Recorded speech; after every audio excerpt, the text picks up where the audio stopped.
Let's go to RFK. We got to talk about the big endorsement. RFK teased this, but it was basically confirmed by the time we brought everybody the news on our shows on Thursdays and Friday, where we talked about how he had filed paperwork across multiple states withdrawing himself from the ballot, indicating that he was going to endorse Donald Trump. I watched his entire speech, and it was interesting because it's a little confused in terms of, dude, are you in the race or not? The TLDR is that he has suspended his campaign in all of the states where it is not competitive. He is explicitly withdrawing his ballot from all of the states where it is competitive and is urging people in those battleground states to vote for Donald Trump. After that speech, he joined Trump on the stage at a campaign event in Arizona. Here's what they all had to say. He is a brilliant, I still think of him as young. He's not that young. I always call him young, but he's not that young. But he is a phenomenal person, a phenomenal man who loves the people of this country as much as anybody can love the people of this country. So, Bobby, please say a few words. Thank you very much. More $200 billion wars in Ukraine that we could use that money back here in the United States.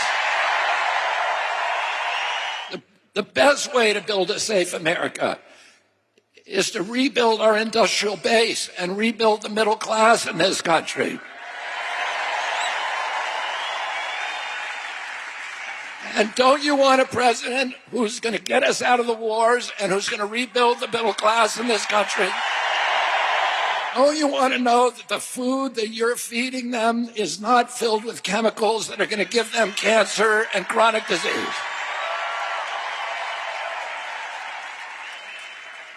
And don't you want a president that's going to make America healthy again? All right, so that was the crux of the speech. He followed up with it in a tweet. Let's put this up there on the screen. What MAGA really means. The phrase has troubled liberals who think it's a call for return to America before civil rights, gay rights, and women's rights. But I have a more generous interpretation, one that is truer to my experience of Donald Trump as he is today. Make America great again recalls a nation brimming with vitality, with a can-do spirit, with a hope and a belief in itself. It was an America that was beginning to confront its darker shadows, could acknowledge the injustice in its past and present, a nation of broad prosperity, the world's most vibrant middle class and idealistic belief. It was a nation that led in innovation, productivity, and technology, and it was the healthiest country in the world. I have talked to many Trump supporters. I have talked with this inner circle. I have talked to the man himself. This is this is the America they want to restore. So obviously, it's quite a bit of a turn from how RFK previously used to talk about Donald Trump, previously how he used to talk about endorsing Donald Trump here on the show, about joining him on a ticket. And I'll just say, you know, the about face is certainly a little bit something to behold. Now, the justification that I have seen from RFK and from Nicole Shanahan is they're like, well, the Democrats, you know, sued to get us off the ballot. And I actually think we should point to the words of like Jill Stein, where Jill Stein was like, yeah, he's right. The Democrats have been suing to get us off the ballot. She's like, but that doesn't mean that I'm going to turn around and endorse Trump. She's like, that was the whole point of a third-party campaign, was to point out the rigged system. And it's not like RFK didn't face Republican pressure in Texas and elsewhere on the ballot as well. You know, it's one of those where clearly both sides were trying to keep him out. If anything, you watched how in the midst of his independent run, how a lot of MAGA influencers who had been propping up RFK Jr. whenever he was a Democrat running in the race against Biden immediately turned on him whenever they thought that he was going to draw votes away from Trump. And I think empirically he was. And actually we see the acknowledgement from Nicole Shanahan. She's like, well, we don't want to help Kamala and Tim Walz. And in a lesser of two evils way, I think that's fine. I think the problem I have with it is there are a lot of people out there, I've met them, probably no news show has really engaged at a professional level with RFK supporters more than we have, and they did not like Donald Trump. They don't want to vote for Donald Trump. I have had, you know, these boomers outside the farmer's market where I live for almost 8 weeks handing out Kennedy literature. I talked to them and they're like, yeah, we're Democrats. They're like, we don't like Trump, but we also don't support Joe Biden or Kamala Harris for a variety of reasons. And so there's a lot of people out there, they knocked on doors, got ballots, raised money, you know, because they believed in an independent, you know, third party run. And I actually think, you know, in terms of, you know, everyone talks about leverage. I'm like, well, what did you realistically get? Because he's talking about this Make America Healthy Again. Well, he wanted HHS. Listen, bro, you're never getting nominated in the United States Senate. ever. Now, could you get a czar position? Maybe. I don't know if that's been promised. You know, they haven't talked about it or any of that. But realistically, on the core issues, you know, you are endorsing Donald Trump.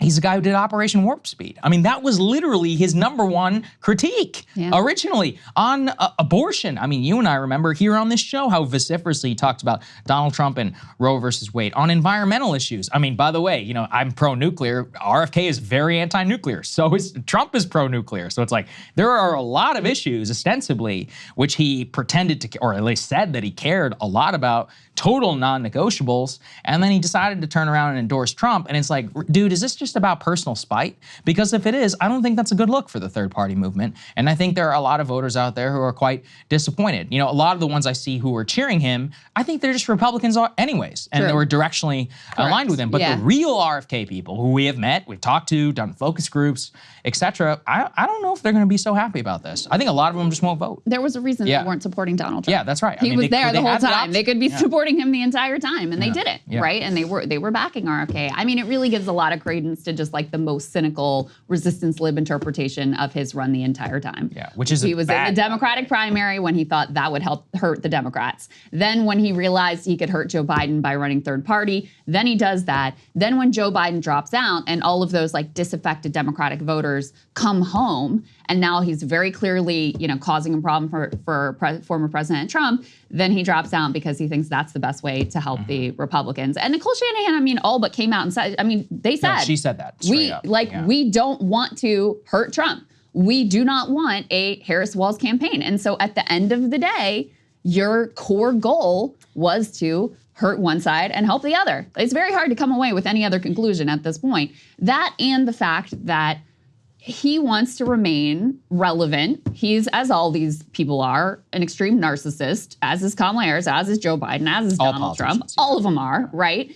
And this is his only path to remain relevant. And if you think this is some principled stand, consider that he also went to the Kamala Harris team and apparently begged them for some sort of a gig and took whatever the best offer was. So if you think this is about some kind of a principle, I mean, it's sort of preposterous. He decided he wasn't going to win. He wanted to maintain his relevance. This is where he could get, you know, the best deal that was on the table. And so that's what he did. And just to your point, Sarah, we could put the next piece up on the screen about the way he was talking about Donald Trump. Just to quell any speculation, under no circumstances will I join Donald Trump on an electoral ticket. Our positions on certain fundamental issues, our approaches to governance, and our philosophies of leadership could not be further apart. Now, the cope I saw on this one was, well, he's not technically on the electoral ticket. Okay, all right. Well, continue, though. Go to the next one. Go to the next one. This is, he maybe lays it out in even greater detail.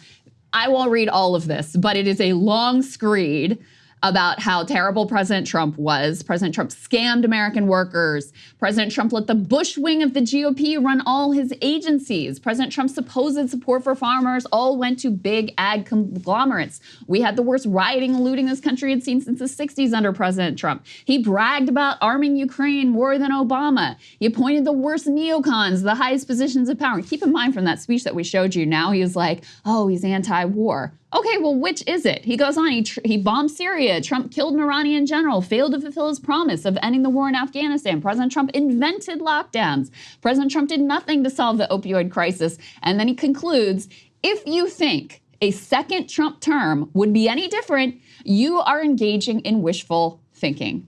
All right, so listen, people can change their mind. Yeah. But we're talking about in a very short time period and a complete evolution that just so happens to serve your own personal interests of like remaining relevant into the next administration. So there you go. Yeah, I mean, look, I think it's sad because he had a chance. I believe in actually shocking the system, you know, and really changing things up. I think that RFK had a chance. He really had the name, had the money, the ID, the ability. I think he still could have, everyone, you know, Nicole Shanahan's like, we only could have won 5%. I don't think so. I think he could have won more. If he actually fought and wanted, I think he could have won maybe 8. I mean, that's a lot, especially if you run it up in states like California and elsewhere, as she accurately points out about public funding, about the ability to build on top of something. If you really believe in these issues, you could force ballot referendums, you could force a lot of different things, you know, from vaccines to whatever, to food, et cetera. Like, that's what you actually could try and do. I mean, I don't see any evidence currently, that he really extracted anything of true value. Maybe it did. I don't actually know. There hasn't been any confirmation. We'll find out if Trump wins. But given this isn't some JD Vance said something in 2015 about Trump. Like that was from May. That was like 3 months ago. All right, so it's like, well, okay, well, what are we talking about here? About this whole vitality and all of that. I'm like, I don't even disagree with you, but what I more point to is on those issues, all of which you laid out. I would say for RFK, what's his number one issue? Probably free speech, censorship. That's like in terms of what he's always said. Yeah. It's like, okay, well, sure. There's definitely some Republicans that have talked about that. But as he accurately had pointed out previously in many of his tweets and attacks on Trump, he's like, well, Trump wasn't perfect on that issue. Whenever he would ask him about Ukraine. Trump's trying to criminalize flag burning right now. And so, yeah, or you look at, what was it? The second one, Ukraine. He was like, well, Trump, sent a lot of weapons to Ukraine. It's true. Look, I don't support arming Ukraine. I have no qualms that Trump will be perfect on the issue. The best you can hope for is like, yeah, maybe JD's voice will win out there. But anybody who has had any experience with Trump 1.0, the guy who told us was going to get out of Afghanistan, and then in 2017 sends more troops to Afghanistan, I got some news for you in terms of the man who keeps his word. Yeah, I mean, what he said about if you think a second Trump term is going to be different, you're like, this is just delusional. Right. Well, that's he's right about that. Maybe. Look, I don't know. It's a false positive. I don't know if he's right or not. It could go different. The Trump people always tell me it's different. They told me it was different in the first time around too. So why should I believe you? For me, it's all about the proof, like actually of what you do, and we'll find out, whether that's true or not. But don't, forgive me because I'm just as cynical as you are. I don't 100% believe you, and that was really what Bobby was running on. So, anyways, I mean, he did do the third party movement in general. He has done a tremendous blow here because Ross Perot actually stayed on the ballot, won a huge amount, and people respected him for all time. People thought about how are we going to win those voters to our side. And now that you basically are using it as a bargaining chip, now you're more like an intra-party figure, much more so than you actually are a real third-party candidate. And in that vein, let's continue with RFK's running mate, Nicole Shanahan. She says, I'm not a Kamala Democrat. I'm not a Trump Republican. I'm an independent American who is endorsing ideas, not a person or a party. I will continue working to give a voice to the voiceless and bring power back to the people. And she also, though, at the beginning, she made a big deal out of being pro-choice, about being a reformed Democrat. That's why she was sticking with RFK, believing above the big two-party system. So I'm just saying, once again, a lot of that is different. You can believe the whole, like, the Democrats had it out from the beginning. I don't even think any of that is untrue. But if it's just about punitive, like, well, they were mean to me and these people were kind of nice to me, well, that just doesn't track with a movement which allegedly was supposed to be bigger than those ideals. It's fine. If you want to follow RFK to Trump, no offense, you were probably going to vote for Trump anyway. I believe that. I really do. I'm like, if that's really all it took, you were probably, at the end of the day, when it came down to it. Now, in terms of his, do you want to say anything before I move on to the electoral analysis? To talk just for a minute more about the third party thing and the damage this truly does if you care about third party movements and independent candidate movements. A number of the states that RFK was able to get on the ballot line he took the ballot line of other smaller they third lent parties. it to him. Yeah. And now those parties are like really kind of screwed.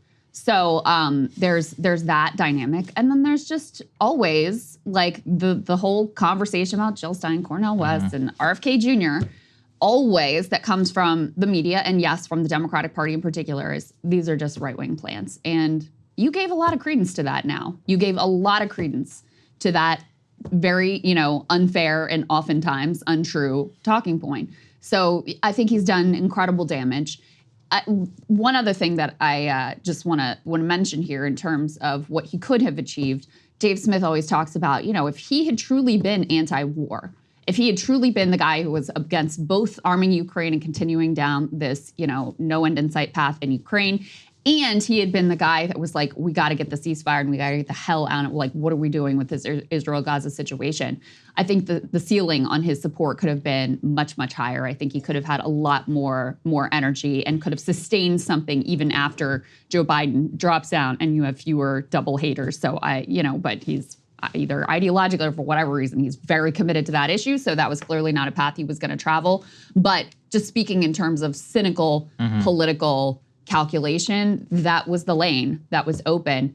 And obviously he didn't take it. And just one last thing to reflect on your comment about like, it's just about like your bitterness towards the Democratic Party.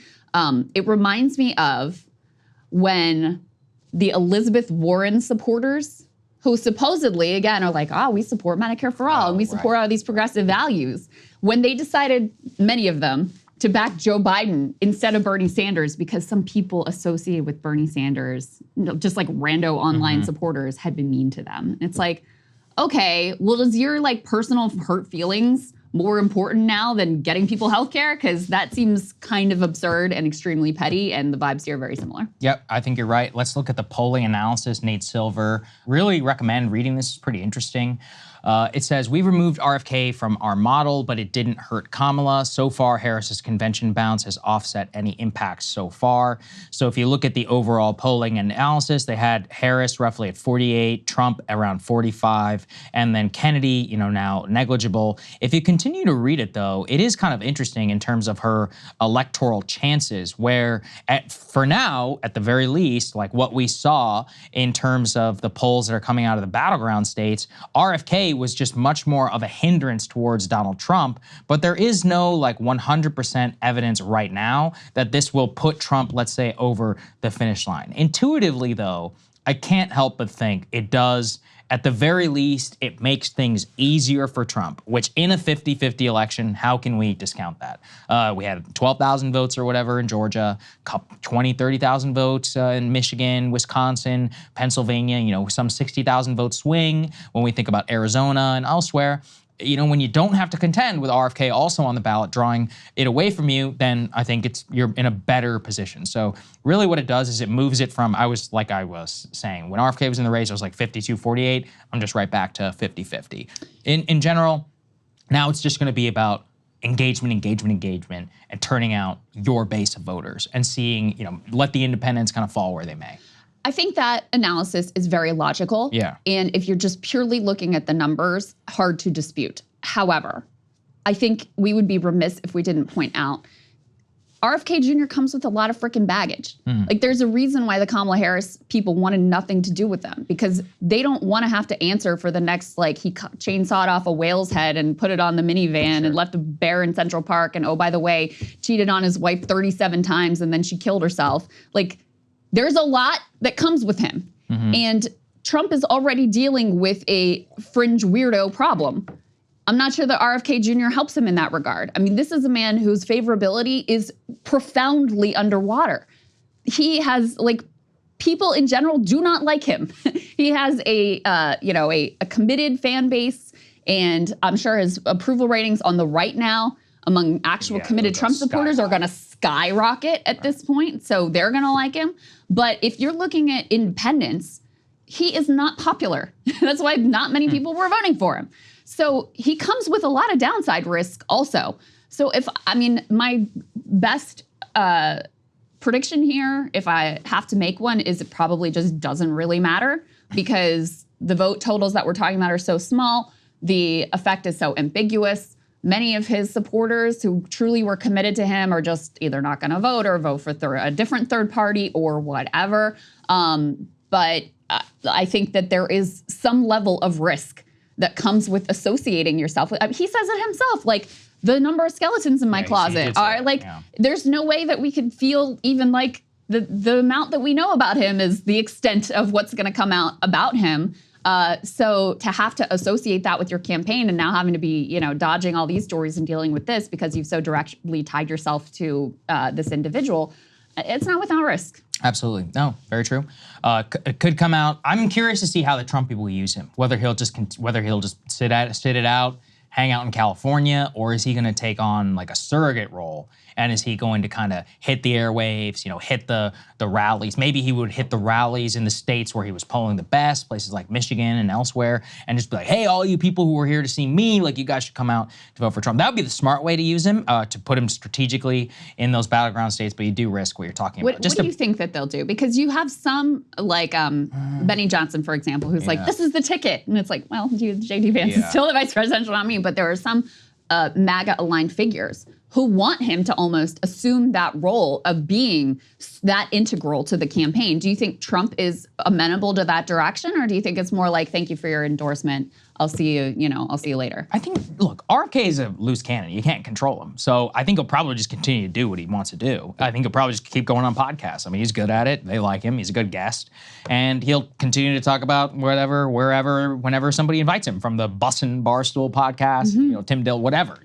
Those people are not going to stop the invites. If anything, he's a little bit more interesting now. And so now he's got something to kind of hook on for him. Maybe he'll write another book. The guy cranks out books like crazy. So maybe he'll write another book about the campaign. It wouldn't surprise me. Just to back that up, let's put this up there on the screen about his image. Right now, amongst, quote, high engagement voters, he's got a -18 favorability rating. Amongst low and mid information voters, he's got a +12. Now that he becomes more in the spotlight, if he does, that would be the risk of tracking, the people who know about the bear, the whale, and all the personal stories, etc. That's certainly a risk, that he runs. Hey, if you like that video, hit the like button or leave a comment below. It really helps get the show to more people. And if you'd like to get the full show ad-free and in your inbox every morning, you can sign up at breakingpoints.com. That's right. Get the full show, help support the future of independent media at breakingpoints.com.